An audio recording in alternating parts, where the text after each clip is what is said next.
नमस्कार, स्वागत है आप सभी का। मैं हूं नैन्सी गौतम। खबरों की शुरुआत करेंगे। ग्वालियर हाईकोर्ट ने चुनावी सभाओं पर रोक लगा दी है। बड़ी जानकारी आपको दे दें, मुख्यमंत्री शिवराज सिंह चौहान ने हाईकोर्ट के फैसले को सुप्रीम कोर्ट में इसके खिलाफ जाने को कहा है और कहा है कि सीएम ने अशोकनगर के शेडोरा और भांडेर की सभाएं जो है हाईकोर्ट के आदेश के चलते अब निरस्त कर दी गई हैं। तो अब साफ तौर पर यह कहा गया है कि वो हाईकोर्ट के फैसले के खिलाफ सुप्रीम कोर्ट जाने की बात कहते हुए नजर आए हैं। तो सीएम ने अशोक नगर के शेडोरा और भांडेर की सभाएं उनकी निरस्त हो गई क्योंकि हाईकोर्ट के आदेश के चलते ये सभाएं निरस्त करनी पड़ी हैं। तो ग्वालियर हाईकोर्ट ने चुनावी सभाओं पर रोक लगा दी है और मुख्यमंत्री शिवराज सिंह ने हाईकोर्ट के फैसले के खिलाफ सुप्रीम कोर्ट जाने के लिए कह दिया है। यानी कि हाईकोर्ट के आदेश के खिलाफ अब सुप्रीम कोर्ट का दरवाजा खटखटाते हुए नजर आएंगे मुख्यमंत्री शिवराज सिंह। तो सीएम की अशोकनगर के शेडोरा में और भांडेर की जो सभाएं थी वो फिलहाल निरस्त कर दी गई हैं क्योंकि हाईकोर्ट के आदेश के अनुसार कहीं पर भी सभाएं नहीं हो सकती। हम माननीय उच्च न्यायालय का सम्मान करते हैं, उनके फैसले का सम्मान करते हैं, लेकिन इस फैसले के संबंध में हम माननीय सर्वोच्च न्यायालय जा रहे हैं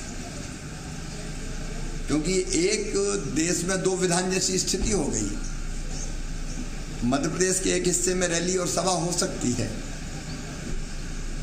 दूसरे हिस्से में नहीं हो सकती। तो इस फैसले के संबंध में न्याय की प्राप्ति के लिए हम माननीय सर्वोच्च न्यायालय जा रहे हैं। हमें विश्वास है कि न्याय मिलेगा। तो सुना आपने किस तरह से उन्होंने कहा कि अब वो जो भी आदेश आया है उसका सम्मान करते हैं, लेकिन इसके खिलाफ जाएंगे सुप्रीम कोर्ट क्योंकि जो सभाएं हैं मध्य प्रदेश के एक हिस्से में सभाएं हो सकती हैं, दूसरे हिस्से में नहीं हो सकती हैं। तो इसके खिलाफ जो है वो जाते हुए दिखाई देंगे सुप्रीम कोर्ट। साफ तौर पर उन्होंने कह दिया है क्योंकि आज भी आपको बता दें अशोकनगर के शेडोरा में और भांडेर में जिनकी सभाएं होनी थी उसको निरस्त करना पड़ा है। अब इसके खिलाफ यानी कि हाईकोर्ट का जो आदेश है उसके खिलाफ, इस फैसले के खिलाफ सुप्रीम कोर्ट जाने की बात कहते हुए नजर आए हैं मुख्यमंत्री शिवराज सिंह। तो कहीं ना कहीं सभाओं के ना होने के चलते पार्टीज को नुकसान हो सकता है। यही वजह है क्योंकि पार्टीज सभाओं के जरिए ही जनता के सामने अपनी बात रखती है और ये एक मुख्य वजह जिसकी वजह से हाईकोर्ट का जो फैसला आया है, ग्वालियर हाईकोर्ट के ने कहा है कि चुनावी सभाओं पर फिलहाल रोक लगा दी गई है। इसी को लेकर मुख्यमंत्री शिवराज सिंह ने कहा कि मध्य प्रदेश के एक हिस्से में तो सभाएं चल रही हैं, दूसरे हिस्से में सभाएं ना हो, ऐसा कैसे उचित हो सकता है। इसीलिए हम सुप्रीम कोर्ट अब जाएंगे, वहां पर इसके खिलाफ अर्जी दाखिल करेंगे और अब देखना होगा कि सुप्रीम कोर्ट ये मामला पहुंचता है तो क्या आदेश आता है। क्योंकि मुख्यमंत्री शिवराज सिंह ने साफ किया है कि हाईकोर्ट के फैसले के खिलाफ सुप्रीम कोर्ट अब वो जाएंगे। तो सीएम ने अशोकनगर के शेडोरा भांडेर की जो सभाएं हैं उनकी निरस्त हो गई हैं और पार्टीज को सभाएं ना होने के चलते ये चिंता सता रही है कि जनता के बीच में अपनी बातों को कैसे रखा जाएगा, क्योंकि वर्चुअल तरीके से रखना और वहां पर मौजूद रहना दोनों में फर्क होता है। लोगों से संवाद साध पाते हैं जो भी प्रत्याशी होते हैं या जो भी नेता होते हैं सभाओं के जरिए। तो इसीलिए यहाँ पर जरूरत इस बात की है कि जो सभाएं हैं वो हो सके और इसी वजह से ग्वालियर हाईकोर्ट के फैसले के खिलाफ सुप्रीम कोर्ट जाने की बात कहते हुए नजर आए हैं मुख्यमंत्री शिवराज सिंह चौहान। तो ग्वालियर हाईकोर्ट ने चुनावी सभाओं पर रोक लगा दी है और इसका जो ये फैसला सामने आया है ये ग्वालियर हाईकोर्ट का, इसको लेकर मुख्यमंत्री शिवराज सिंह ने साफ किया है कि हाईकोर्ट के फैसले का सम्मान तो करते हैं लेकिन ये उचित नहीं है, वो सुप्रीम कोर्ट जाएंगे। सुप्रीम कोर्ट जाने की बात कही है। सीएम ने कहा कि अशोक जो फैसला सामने आया है माननीय कोर्ट का, हम उसका आदर करते हैं, लेकिन एक हिस्से में मध्य प्रदेश के सभाएं हो सकती है, दूसरे हिस्से में नहीं हो सकती, ये उचित नहीं है। इसीलिए अब हम सुप्रीम कोर्ट जाएंगे ताकि इस फैसले पर एक बार फिर से विचार किया जा सके, पुनर्विचार हो सके और इसके खिलाफ जाते हुए नजर आएंगे शिवराज सिंह ने कहा। आपको बता दें कि अशोकनगर के शेडोरा में भांडेर में जो सभाएं होनी थी उसको निरस्त करना पड़ा है हाईकोर्ट, ग्वालियर हाईकोर्ट के आदेश की वजह से।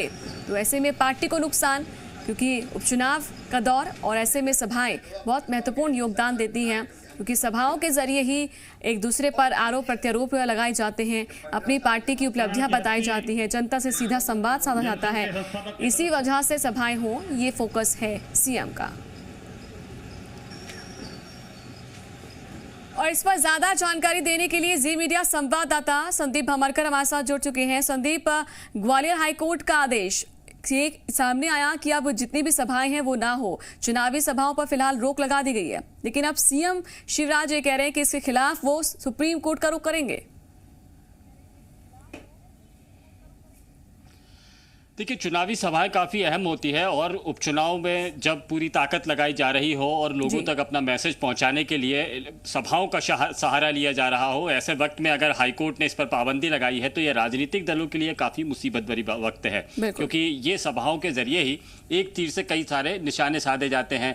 नेताओं को मंच पे आने का मौका मिलता है, उनको सम्मान दिया जाता है, स्थानीय नेता को जो तवज्जो मिलनी है वो पूरे मैसेज इसमें दिए जाते हैं और भीड़ बताकर विरोधी दलों में और इलाके में माहौल स्थापित करने की कोशिश की जाती है और इसीलिए चुनावी सभाएं काफ़ी अहम होती है। लेकिन अब यहाँ पर कोरोना काल को लेकर जिस तरह का जो बातें ग्वालियर हाईकोर्ट ने कही है उसके बाद में अब बीजेपी ये चाहती है कि ये चुनावी सभाएं होती रहें और पाबंदियों के बगैर, पाबंदियों के साथ में ये चुनावी सभाएं मुमकिन नहीं है, इसीलिए शायद सुप्रीम कोर्ट का रुख किया जा रहा है। लेकिन संदीप, देखा जाए एक तरफ कोरोना संकट है, वहां पर ये संकट गहरा रहा है कि जैसे जैसे इस मामले बढ़ते जा रहे हैं उन पर रोक लगाई जा सके, क्योंकि जब सभाएं आती हैं, सभाएं होती हैं तो वहां पर भीड़ इकट्ठा होती है। वहां पर आपने पहले भी हमने वो बयान चलाए थे, इसमें कहा गया था कि इतनी भीड़ को कंट्रोल कर पाना मुमकिन नहीं होता है, क्योंकि इन सभाओं में भारी मात्रा में लोग आते हैं। ठीक है, आपकी तरह ये भी आप कहते हुए नजर आते हैं कि हम सैनिटाइज वहां पर कर रहे हैं, उनको मास्क दे रहे हैं, पूरी कोशिश कर रहे हैं कि वो सोशल डिस्टेंसिंग का पालन करें, लेकिन सभाओं में ऐसा कुछ दिखाई नहीं दे रहा। फिर तो हाईकोर्ट का ये संज्ञान उचित भी है एक तरह से। ये देखिए, बिल्कुल उचित है, लेकिन देरी से है। याचिका ही देरी से दायर की गई थी, लेकिन हाईकोर्ट का जो आदेश आया है बहुत देरी से आया है। उस वक्त में आया है जब कोरोना के जो केसेस हैं वो कम हो रहे हैं और शायद सरकार इन्हीं तर्कों के आधार पर सुप्रीम कोर्ट जाने की तैयारी की जा रही है। जब कोरोना पूरे अपने शबाब पर था उस वक्त में भी यहाँ पर चुनावी सभाएं होती रही थी और एक वजह यह भी थी कि ग्वालियर और आसपास के इलाकों में जो कोरोना का संक्रमण बढ़ा था उसमें ये चुनावी सभाएं का ही एक बड़ा रोल था।